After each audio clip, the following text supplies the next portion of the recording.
बिस्मिल्लाहिर्रहमानिर्रहीम अस्सलाम वालेकुम dear students, welcome to my YouTube channel. आज हम digestive system chapter first biology second year इस फेडरल बोर्ड इस चीज़ को डिस्कस करने जा रहे हैं। मैं बगैर टाइम वेस्ट किए हुए अपने टॉपिक की तरफ चलूँगा। उससे पहले ये कि अगर आप लोग ऑनलाइन क्लासेस ज्वाइन करना चाहते हैं तो आप व्हाट्सएप नंबर पे रब्ता कर सकते हैं, ठीक है। जो फीसेस हैं वो 1000 जो ना पर सब्जेक्ट है, ठीक है। अगर आप लोग ज्वाइन करना चाहते हैं तो व्हाट्सएप पे रब्ता कर सकते हैं, ओके। चलें जी, हम अपने इस टॉपिक को स्टार्ट करते हैं। देखिए, सबसे पहले तो आपको ये पता होना चाहिए डाइजेस्टिव सिस्टम क्या है। डाइजेस्टिव सिस्टम का मतलब ये है कि एक ऐसा सिस्टम जिसमें क्या किया जाता है। इनिशियली तो ये कि कम्बिनेशन ऑफ आर्गन होता है, जिसमें बहुत सारे आर्गन होते हैं जो मिलकर काम करते हैं। और कैसा काम करते हैं कि डाइजेस्टिव यानी इंजाम से रिलेटेड, किसी चीज़ को एब्जॉर्ब करने से रेलिवेंट। एक्चुअली होता ये है कि हम जो फूड खाते हैं उस फूड को एब्जॉर्ब करना, ठीक है। उसमें जो डिफरेंट आर्गन इन्वॉल्व होते हैं, फूड को ब्रेक डाउन करते हैं और फिर ब्रेक डाउन करने के बाद उस फूड को एब्जॉर्ब किया जाता है, कंज्यूम किया जाता है। तो इस सिस्टम को डाइजेस्टिव सिस्टम का नाम दिया जाता है, ठीक है। यहाँ तक बात ओके है। अब ये जो डाइजेस्टिव सिस्टम है, इसकी ज़रूरत क्यों होती है? देखें, आपको पता है हम ज़िंदा रहेंगे तो हमें फूड चाहिए, और वो फूड फूड को एब्ज़ॉर्ब करना, उसे मतलब फूड को ब्रेक डाउन करना, ये सारा किसका काम है? डाइजेस्टिव सिस्टम का काम है, ठीक है। एनर्जी तो चाहिए ना। अब वो एनर्जी का सोर्स वो डाइजेस्टिव सिस्टम है कि हम फूड बाहर से इनटेक करते हैं, लेकिन उस फूड को ब्रेक डाउन करना, स्मॉलर यूनिट्स में कन्वर्ट करना, वो तो डाइजेस्टिव सिस्टम का काम है, ठीक है। तो हमारे बॉडी के डिफरेंट है भाई, एनर्जी ऑब्टेन करने के लिए, इसी तरीके से ग्रोथ के लिए, या हमारे जो सेल्स डैमेज हो चुके हैं उनको रिपेयर करने के लिए, जो भी एनर्जी है, जो भी सेल्स, जो भी न्यूट्रिएंट्स चाहिए, वो सारे के सारे कहाँ से आते हैं? डाइजेस्टिव सिस्टम से आते हैं, ठीक है। अच्छा, अब डाइजेस्टिव सिस्टम का जो मेजर आर्गन होता है ना, वो उसका एलिमेंट्री कैनाल होता है, या फिर आप कह सकते हैं कि गैस्ट्रो इंटेस्टिनल ट्रैक यानी GIT है, ठीक है। मेजर इसका आर्गन ये है। लेकिन उसके साथ कुछ एसोसिएटेड ग्लैंड्स भी मौजूद होते हैं, जिनको एसेसरी डाइजेस्टिव आर्गन्स का भी नाम दिया जाता है। हम इनको स्टडी करेंगे बारी बारी, ठीक है। आज हम बेसिक से स्टार्ट कर रहे हैं, चैप्टर का फर्स्ट टॉपिक है, ठीक है। तो व्हाट इज GIT या गैस्ट्रो इंटेस्टिनल ट्रैक? अब ये एक्चुअली एक मेन डाइजेस्टिव ट्यूब है जो माउथ से एनस तक मतलब फैला हुआ होता है, माउथ से लेकर एनस तक। आप कह सकते हैं कि क्योंकि हम अगर मैन की बात करें तो मैन, आपको पता है, इसमें एक कंप्लीट डाइजेस्टिव सिस्टम पाया जाता है। मतलब माउथ भी मौजूद होता है और एनएस भी मौजूद होता है, ठीक है। हम एनिमिलिया से बिलोंग करते हैं, कॉर्डेटा से, वर्टिब्रेटा से, प्राइमेट से, होमोनेडी से, ठीक ठीक है। तो हम होमोसैपियंस है, तो हमें एक कंप्लीट डाइजेस्टिव सिस्टम पाया जाता है। अब उसके बाद नेक्स्ट क्या चीज़ है? डाइजेस्टिव सिस्टम यानी जो GIT गैस्ट्रो इंटेस्टिनल ट्रैक है या एलिमेंट्री कैनाल है, उसके पोर्शन क्या है? ओरल कैविटी है। ओरल कैविटी के बाद फेरिंक्स आता है, फेरिंक्स के बाद आइसोफेगस है, आइसोफेगस के बाद स्टमक है, स्टमक के बाद स्मॉल इंटेस्टाइन, और उसके बाद क्या? Large intestine. ये वो आर्गन है जो गट बनाते हैं, या एलिमेंट्री कैनाल बनाते हैं, या गैस्ट्रो इंटेस्टिनल ट्रैक बनाते हैं, ठीक है। अच्छा, अब एक चीज़ ये भी आपको पता होगा, आपने पिछली क्लासेस में पढ़ा है कि जो GIT है, इसकी लेंथ कितनी होती है? वो 9 मीटर होती है। कितनी लेंथ होती है? 9 मीटर उसकी लेंथ है, ठीक है। अच्छा, अब आगे जाके बारी-बारी हर एक की लेंथ कितनी है, इस चीज़ को हम बाद में डिस्कस करेंगे, ठीक है। अब असिस्टिव डाइजेस्टिव ऑर्गन्स कौन से हैं? वो ऑर्गन्स हैं जो आने वाले जो फूड है, उसकी डाइजेशन के लिए डिफरेंट केमिकल सेक्रेट करते हैं, या फिजिकली उसमें इन्वॉल्व होते हैं कि फूड की जो आने वाला फूड है उसको ब्रेक डाउन करते हैं, ठीक है। अब इसमें एंजाइम हो सकते हैं, बाइल हो सकता है, physically help with the food, मतलब वो फूड को एक तो ट्रांसपोर्ट किया जाता है, या फूड को ब्रेक डाउन किया जाता है। अब वो कौन से आर्गन्स है? फॉर एग्जांपल फर्स्ट क्या है? टीथ है। टीथ के बाद आप बात करें, टंग की बात करें। टंग इसी तरीके से, टीथ का काम जैसे कि फूड को च्यू करना, उसे ब्रेक डाउन करना है। टंग का क्या काम है? उस फूड को टेस्ट करना और इसी तरीके से फूड को मूव करना, ठीक है। अब सलिवरी ग्लैंड्स का क्या काम है भाई? ये केमिकल सेक्रेट करते हैं, ठीक है। सलाइवा प्रोड्यूस करते हैं जो स्टार्च की डाइजेशन में इन्वॉल्व होते हैं। और प्रॉपर फूड को लुब्रिकेट करना, उसे मिक्स करना। अब इसी तरीके से जो ना लीवर की बात कर लें, ये बाइल प्रोड्यूस करता है जो कि फैट की डाइजेशन में इन्वॉल्व होता है। अब गाल ब्लेडर इसी तरीके से मौजूद होता है, इसका क्या काम होता है कि बाइल को स्टोर करना। अब फर्दर पेंक्रियाज है जो कि पेंक्रियाटिक जूस सेक्रेट करता है, combination of digestive enzyme secrete करता है, ठीक है। तो आई होप यहाँ तक बात क्लियर है कि डाइजेस्टिव सिस्टम दो हिस्सों पर मुश्तमिल होता है, एक गैस्ट्रोइंटेस्टिनल ट्रैक और दूसरा एसेसरी ग्लैंड्स। अब हमने सब सारे गैस्ट्रिक जीआईटी यानी गैस्ट्रोइंटेस्टिनल ट्रैक के पोर्शन कौन से हैं, कौन कौन से कंपोनेंट्स हैं, वो भी हमने डिस्कस कर लिए। और उसमें एसेसरी ग्लैंड्स कौन से हैं, इस चीज़ को भी हमने डिस्कस कर लिया। चलें जी, ये आपको एक जो गैस्ट्रोइंटेस्टिनल जीआईटी है उसकी लेयर्स यहाँ पे शो किए गए हैं, ठीक है। इस चीज़ को आप देख लें, ये 4 लेयर्स पर मुश्तमिल होता है। इसमें जो आउटर मोस्ट लेयर होता है वो सिरोसा होता है। फिर उसके बाद जो ना इसमें आता है मस्कुलरस, मस्कुलरस के बाद आता है सब म्यूकोसा, सब म्यूकोसा के बाद आता है म्यूकोसा, ठीक है। अब सेरोसा आउटर मोस्ट लेयर है जो कि किसकी बनी हुई होती है, कनेक्टिव टिश्यू लेयर है, और साथ में पेरिटोनियम मौजूद होता है जो आउटर कवरिंग इसकी होती है। अब उसके बाद इनर उसके नीचे लेयर मौजूद होता है मस्कुलरस, मस्कुलरस एक्चुअली इसमें circular muscles and longitudinal muscles मौजूद होती हैं, ओके। यहाँ तक बात ओके है। अच्छा, फर्दर इसी मस्कुलरस की अगर मैं बात करूँ, ये यहाँ से इस लेयर की बात करें इधर, तो यहाँ पे ये मेंट्रिक पेलेक्सिस एंड सब म्यूकोसल जो पेलेक्सिस मौजूद होते हैं जिनको कलेक्टिवली इंट्रा म्यूरल पेलेक्सिस कहते हैं। एक्चुअली पेलेक्स का मतलब होता है कि टफ्ट ऑफ नर्व्स या फिर blood vessels, tuft of nerve या फिर नर्व्स या फिर ब्लड वेसल्स कह लें, ठीक है, ब्लड वेसल्स, ठीक है। अच्छा, अब यहाँ पे वो ब्लड वेसल्स की नर्व्स की सॉरी मौजूद होती हैं, ठीक है। इस वजह से जो ना इसको इंट्राम्यूरल पेलेक्सिस कहते हैं। अच्छा, मेंट्रिक को जो मेंट्रिक है इसको और बैक का भी नाम दिया जाता है, और बैक, क्योंकि उसने इसको इंट्रोड्यूस करवाया था, उसके नेम पे जो ना और बैक पेलेक्सिस का भी नाम दिया जाता है। अब नेक्स्ट जो है थर्ड लेयर है, थर्ड लेयर सब म्यूकोसा है। सब म्यूकोसा लेयर जो है इसमें ग्लैंड्स मौजूद होती हैं, नर्व्स मौजूद होती हैं, और इसी तरीके से डक्ट्स वगैरह सारी चीज़ें इसमें मौजूद होती हैं, ब्लड वेसल्स हैं। इसी तरीके से पेरीसिम्पैथेटिक नर्वस सिस्टम भी जो ना, पेरीसिम्पैथेटिक नर्वस सिस्टम भी इसमें, पेरिफेरल नहीं, पेरीसिम्पैथेटिक नर्वस सिस्टम भी इसमें मौजूद होता है, ओके। अब जो इनर मोस्ट लेयर है जिसका डायरेक्ट फूड के साथ कांटेक्ट होता है वो म्यूकोसा लेयर है। म्यूकोसा के 3 पोर्शन होते हैं। आउटर मोस्ट क्या है इसमें, ये मस्कुलरस म्यूकोसा है। फिर सेंट्रल क्या है उसमें, लेमिना प्रोप्रिया है। और जो इनर मोस्ट जो कैविटी होती है वो म्यूकस एपिथीलियम है जिसका डायरेक्ट यानी फूड के साथ कांटेक्ट होता है, ठीक है। चलें जी, नेक्स्ट मूव करते हैं डाइजेस्टिव सिस्टम में oral cavity. First portion oral cavity है। ऑरल कैविटी का क्या फंक्शन है, देखें, ये वो साइट है जो मैकेनिकल और केमिकल डाइजेशन में इन्वॉल्व होता है। मैकेनिकल डाइजेशन में कैसे कि इसमें टीथ इन्वॉल्व होते हैं, टंग इन्वॉल्व होता है जो फूड को मिक्सिंग में, फूड को ग्राइंडिंग में इन्वॉल्व होते हैं। केमिकल डाइजेशन में इस तरीके से कि ऑरल कैविटी में एंजाइम सेक्रीट होते हैं, digestive enzyme secrete. For example silvery amylase की बात कर लें, वो एक केमिकल है, एक एंजाइम है जो फूड को की डाइजेशन में इन्वॉल्व होता है। Food is ingested here and mixed with saliva to form bolus. अब ये ओरल कैविटी में बोलस उसको इसकी फॉर्मेशन होती है। अब जो ओरल कैविटी में जो स्ट्रक्चर इन्वॉल्व होते हैं, एक तो वो टीथ है, अब इसी तरीके से टंग है और सिलेवरी ग्लैंड, ये तीनों स्ट्रक्चर्स ओरल कैविटी में मौजूद होते हैं। इनका काम क्या होता है, फूड को mechanically and chemically break down करना, ठीक है। अच्छा, अब नेक्स्ट है टीथ। मैं पहले जो ना थोड़ा सा आपको समझाऊंगा यहाँ से टीथ, फिर आपको उधर से डायग्राम बताऊंगा। देखिए, इनिशियली तो इसका क्या काम है, मेस्टिकेशन मतलब फूड की च्यूइंग में इन्वॉल्व होना।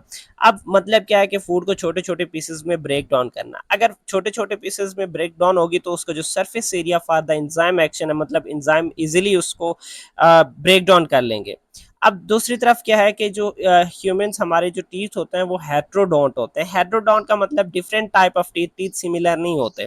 अब जैसे कि इंसीजर है, different type, 4 types of teeth है। इंसीजर है जो कटिंग में इन्वॉल्व होता है, इसी तरीके से केनाइन है जो टेयरिंग में इस्तेमाल होता है, प्री मोलर्स है क्रशिंग में इन्वॉल्व होता है, एंड मोलर ग्राइंडिंग में इन्वॉल्व होता है।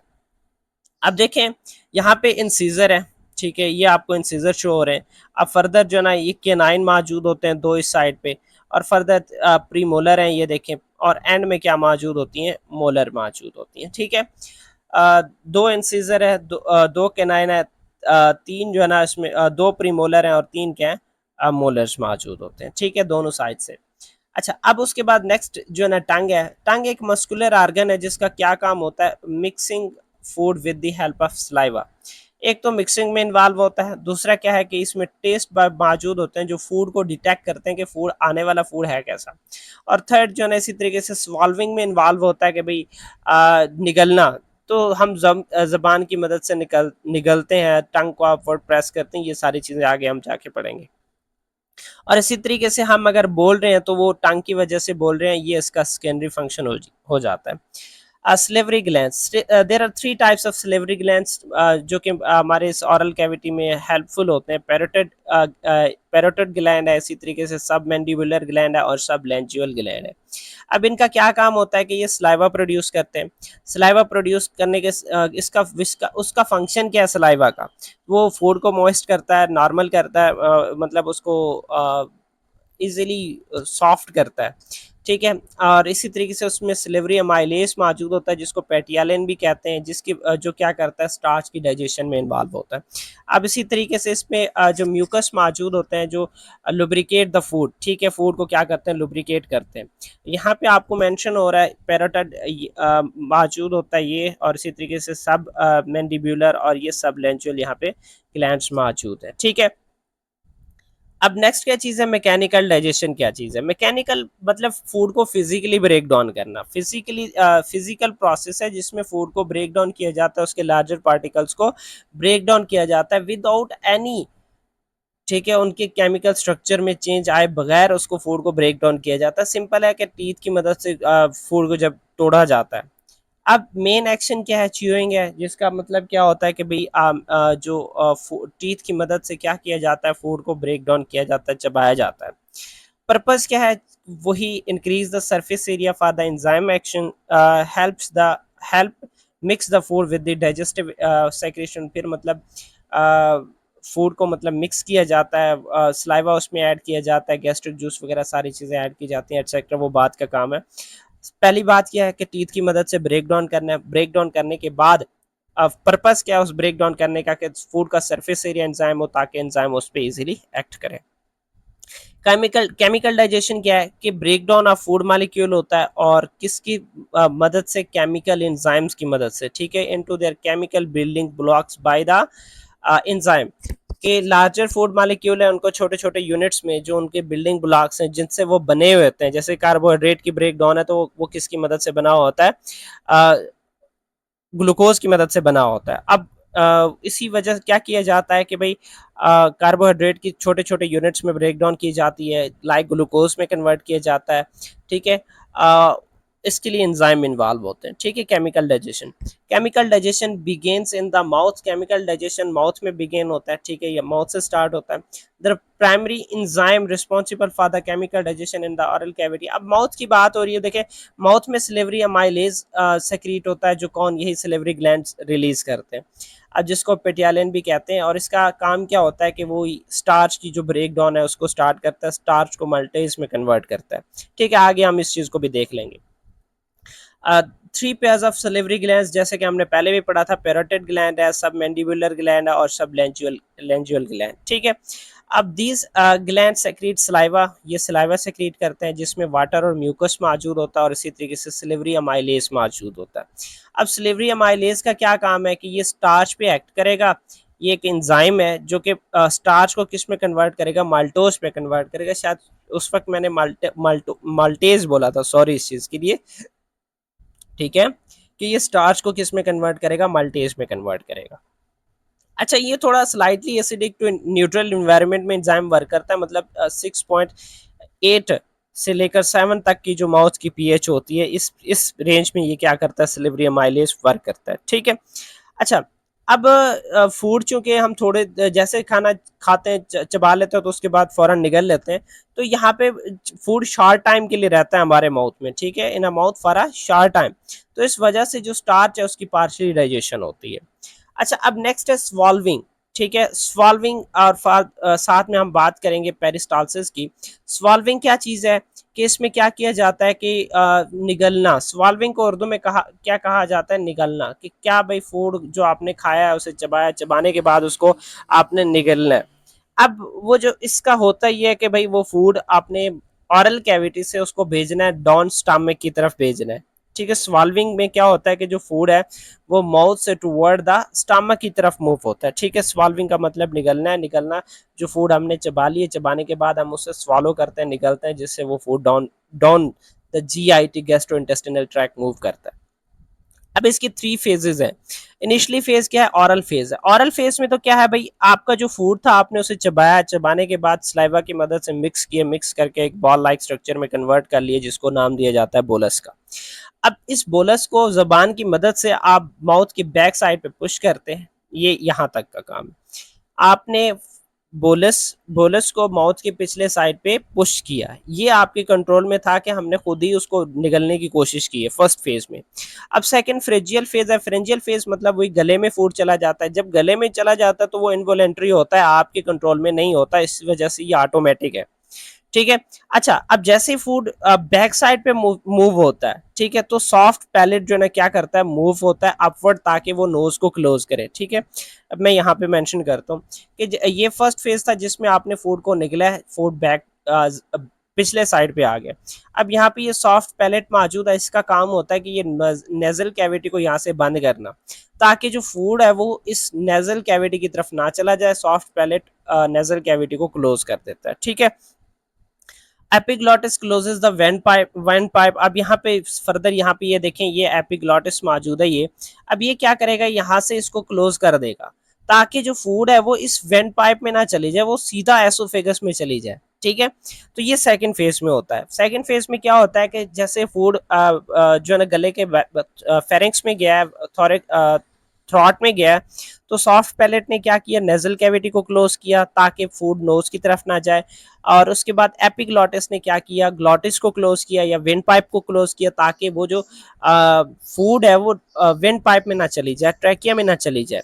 ठीक है। और इसी दौरान जो ब्रीथिंग है वो भी रुक जाती है। ठीक है। क्योंकि जब हम निकलते हैं तो हम सांस नहीं लेते उस वक्त। ठीक है। जिससे फूड जो है ना वो फूड पाइप यानी आइसोफेगस में एंटर हो जाता है। ठीक है। अब थर्ड फेजियल फेज है, ऑटोमेटिक फेज है, जिसमें क्या होता है कि जो फूड है वो स्मूथ मसल्स की तरफ से यानी पेरिस्टालसिस मूवमेंट की मदद से क्या होता है कि down the GIT track oesophagus से स्टमक की तरफ मूव करता है। Food is push down the oesophagus by the smooth muscle movement known called as peristalsis. The food reach to the stomach safely. और फूड कहाँ पहुंच जाता है? स्टमक तक पहुंच जाता है। अच्छा, अब जैसे ही मतलब स्पेशली यही होता है कि जब आपका गले में नीचे उतर जाता है फूड, तो हम सांस लेना दोबारा स्टार्ट करते हैं। नेक्स्ट पेरिस्टालसिस क्या होता है? पेरिस्टालसिस एक्चुअली एक वेव लाइक मोशन है। मैं चले यहाँ पे भी ड्रा कर लेता हूँ। वेव लाइक मोशन होता है जिसमें क्या होता है कि जो फूड है उसको down the GIT track push करवाया जाता है। ठीक है। Wave like muscular movement it push the food and fluid through the digestive track.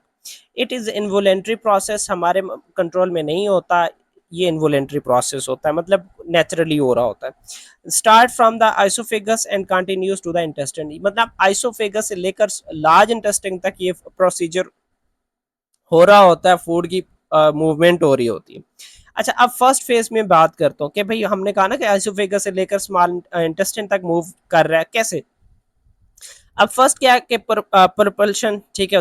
धक्का देना कि फूड एसोफेगस से नीचे की तरफ जा रहा है, स्टमक की तरफ जाएगा, स्टमक से स्मॉल इंटेस्टाइन, फिर लार्ज इंटेस्टाइन। अब उसके बाद स्टमक में जब पहुंचता है तो वो क्या करता है, इस फूड की मिक्सिंग में इन्वॉल्व होता है। वही पेरिस्टाल्टिक मूवमेंट होती है जो फूड की मिक्सिंग में इन्वॉल्व होती है। ठीक है। और उसके बाद थर्ड क्या है कि ये वेस्ट जो लार्ज इंटेस्टाइन में अब मैंने ये भी कहा है कि स्मॉल इंटेस्टाइन में भी होता है, लार्ज इंटेस्टाइन में भी ये पेरिस्टाल्टिक मूवमेंट होता है। तो उससे क्या होगा कि जो वेस्ट मटेरियल है वो रेक्टम की तरफ, एनस की तरफ पुश होता है ताकि बॉडी से रिमूव हो। ठीक है। अच्छा, अब मैकेनिज्म क्या है? मैंने जैसे कि कहा कि इसमें मसल्स इन्वॉल्व होते हैं, दो मसल्स इन्वॉल्व होते हैं, एक सर्कुलर मसल्स होता है, दूसरा लॉन्गिट्यूडनल मसल्स होता है।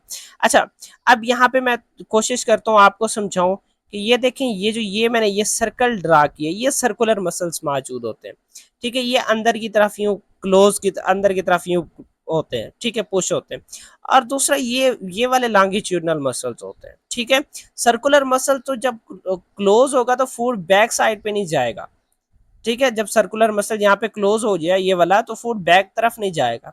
और लॉन्गिट्यूडनल जब मसल्स कंट्रैक्ट होते हैं तो फूड क्या होता है, आगे की तरफ पुश होता है, ठीक है। मसल्स कंट्रैक्ट एंड रिलैक्स होती हैं इन अ स्पेसिफिक रिदम, और जिससे वेव लाइक मोशन क्रिएट होता है और फूड क्या होता है, डाउन की तरफ मूव करता है। अच्छा, अब इसके लिए स्पेसिफिक मेंट्रिक प्लेक्सेस होती हैं, जैसे मैंने पहले भी कहा था कि और बैक प्लेक्सेस भी इनको कहा जाता है, और बैच भी कह सकते हैं, बैक भी कह सकते हैं, सी एच है। इनको और बैच ने इंट्रोड्यूस करवाया था, उन्होंने डिस्कवर किया था, ठीक है। ये होता क्या है कि नर्व्स का एक नेटवर्क होता है, स्मॉल इंटेस्टाइन के अंदर मौजूद होता है, ठीक है। होता क्या है, longitudinal and circular muscles contract होती हैं, रिलैक्स होती हैं एक रिदमिक सीक्वेंस में, जिसकी बेस पे जो फूड है वो एक वेव लाइक मोशन से डाउन द डाइजेस्टिव ट्रैक यानी डाउन द एलिमेंट्री कैनाल क्या होता है, मूव होता है। अब कौन से मसल्स इनको, कौन से नर्व्स इनको कंट्रोल करते हैं, तो वो मेंट्रिक मसल्स इनको क्या करती हैं, कंट्रोल करती हैं। अब एग्जांपल्स है तीन फेजेस में, फॉर एग्जांपल वही हम शुरू भी में भी डिस्कस कर चुके हैं, अभी भी दोबारा भी मैं इस चीज को स्टार्ट कर रहा हूँ कि आइसोफेगस में क्या होता है कि फूड को डाउन द स्टमक पुश किया जाता है, स्टमक की तरफ पुश किया जाता है। स्मॉल इंटेस्टाइन में क्या होता है या स्टमक में क्या होता है कि फूड की मिक्सिंग होती है, फूड की एब्जॉर्प्शन होती है, अगर स्पेशली मैं स्मॉल इंटेस्टाइन की बात करूं। इसी तरीके से लार्ज इंटेस्टाइन की बात करें तो उसमें जो वेस्ट मटेरियल है उसको toward the rectum for elimination, उसके लिए धकेल दिया जाता है। अब एंटी पेरिस्टालसिस क्या होता है, एंटी पेरिस्टालसिस पेरिस्टालसिस के अपोजिट होता है, it is the reverse of peristalsis. कि बाज़ औक़ात ये फूड डाउन जाने की बजाय फूड वापस आ जाता है, जिसे उल्टी कहते हैं, वॉमिटिंग, कि द मूव्स कंटेंट बैकवर्ड, ठीक है। It occurs in digestive tract due to reflex action की वजह से ऐसा होता है, ठीक है। हमारे बाज़ औक़ात मसल्स जो सर्कुलर एंड लॉन्गिट्यूडनल मसल्स हैं उनकी मूवमेंट अपोजिट हो जाती है, जिसकी बेस पे फूड ऊपर जाने की बजाय नीचे वापस आ जाता है, ठीक है। ये था हमारा आज का लेक्चर, आई होप आप लोगों को समझ आ गया होगा, ठीक है। नहीं भी आया तो कोई मसला नहीं है, ठीक है, दोबारा देखें, इसको समझ आ जाएगा। अगर कोई क्वेश्चन है तो कमेंट सेक्शन में कमेंट करें, और ऑनलाइन क्लासेस के लिए जो ना आप व्हाट्सएप पे रब्ता कर सकते हैं। इवन लाजमी नहीं है कि क्लासेस ज्वाइन करने के लिए रब्ता कर सकते हैं, आप हमारा व्हाट्सएप चैनल भी ज्वाइन कर सकते हैं, ठीक है। व्हाट्सएप चैनल भी आप ज्वाइन कर सकते हैं, हम आपके लिए अवेलेबल है। इंशाल्लाह मिलते हैं नेक्स्ट वीडियो में, तब तक इजाज़त चाहता हूँ। ओके, अल्लाह हाफिज़।